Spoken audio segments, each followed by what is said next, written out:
indeed. Yes. Well, now, we're in the midst of, I guess we're about halfway through, right? This is the fourth performance of the Jazz Room Series this year, coming up on Sunday with this All-Star Band. And the next one is happening on November 4th, and it's the Count Basie Orchestra concert with a mini set of Basie arrangements by Thad Jones. And we're going to play something from one of my actually favorite Count Basie recordings. Yeah, and you know, the Breakfast, Dance, and Barbecue recording.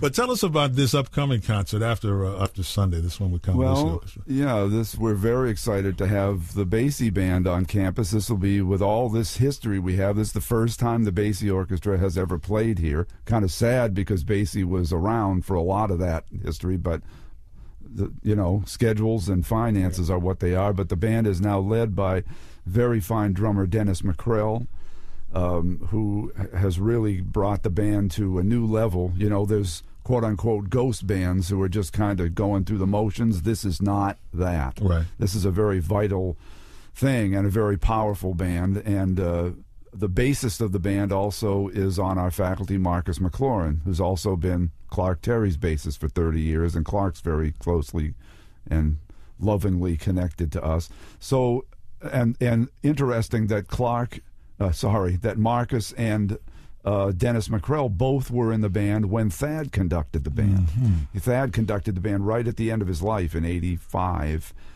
and not many people realize that when Thad was a member of the Count Basie Band, you know, he's the famous soloist on April in Paris. Yes. You know, I believe, as Thad said it, that was take number 26 that he finally played. And then he was sentenced to play that at every gig for the next 5 years. After that became the accepted take. But anyway, he wrote over 25 charts for the band. And we have what we call the Living Jazz Archives at William Paterson, which is a relatively new thing. It's been around 3 years, 3.5, and it's really another way to connect the students directly to that jazz history. We have Thad Jones Archive, we have the aforementioned Clark Terry Archive, and we have James Williams Archive there. And the piece that we're about to hear, which is The Deacon, was one of the compositions that Thad wrote for the Basie Band, and we have the original pencil score of that piece from the original recording was on Chairman of the Board, famous legendary Basie album, and so we have the original score from that recording session. So as we speak, that arrangement is in the band's book at school, and it's a way that the students can directly learn from Thad. David Demsey, Mulgrew Miller from William Paterson here in our studios here at Jazz 88 on this Wednesday morning. From Breakfast, Dance, and Barbecue, Count Basie and the orchestra with The Deacon.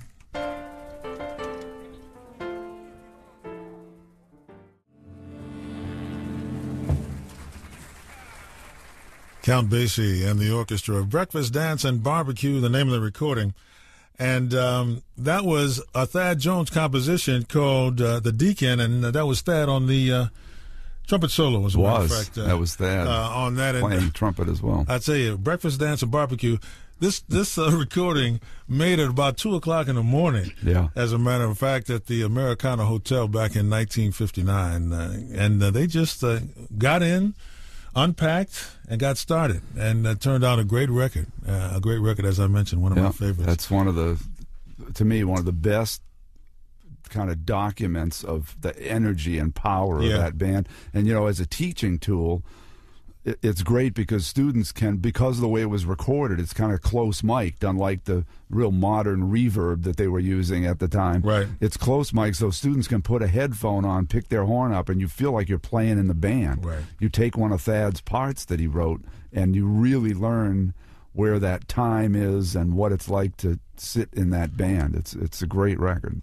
David Demsey, the coordinator of the Jazz Studies program at William Paterson University, and Mulgrew Miller, the director of the program, here in our studios today, talking about the concert coming up on Sunday. It's going to be a great affair, 4 o'clock at William Paterson University. They are celebrating the 35th anniversary of the Jazz Room Series with the WPU Alumni Super Band, and it's the fourth in their series this year.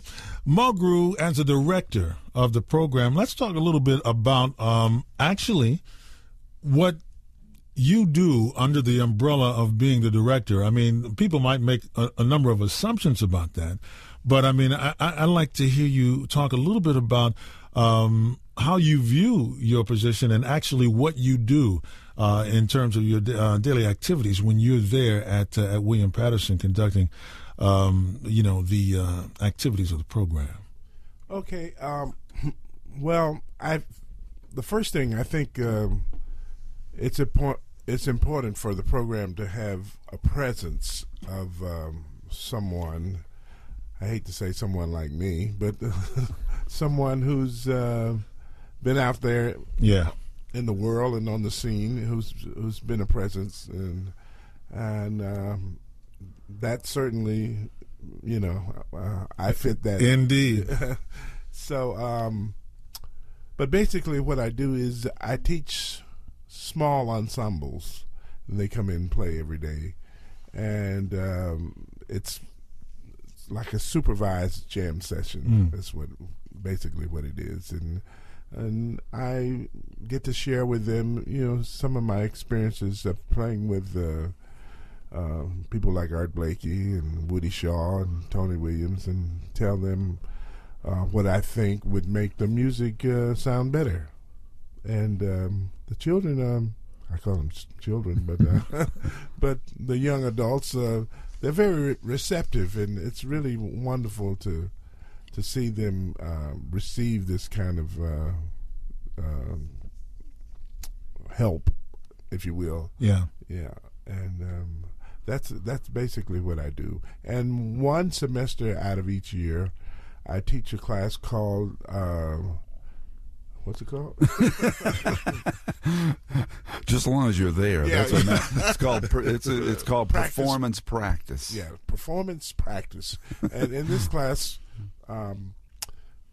we more or less we talk about the life of a jazz musician, the philosophies, and we discuss just certain issues dealing with the industry and certain aspects of the music. It's a wide-reaching kind of class, right? And we deal with several subjects. Well, I can imagine that class in particular.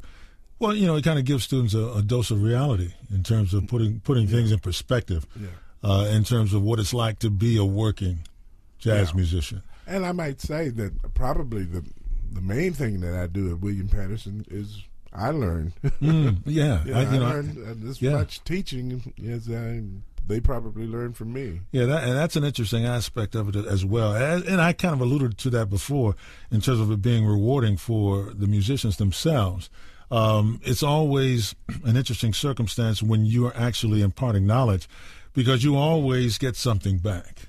There's always something that you get back as well. So I certainly can imagine that is something that's particularly rewarding for you during the course of everything that you do at William Paterson.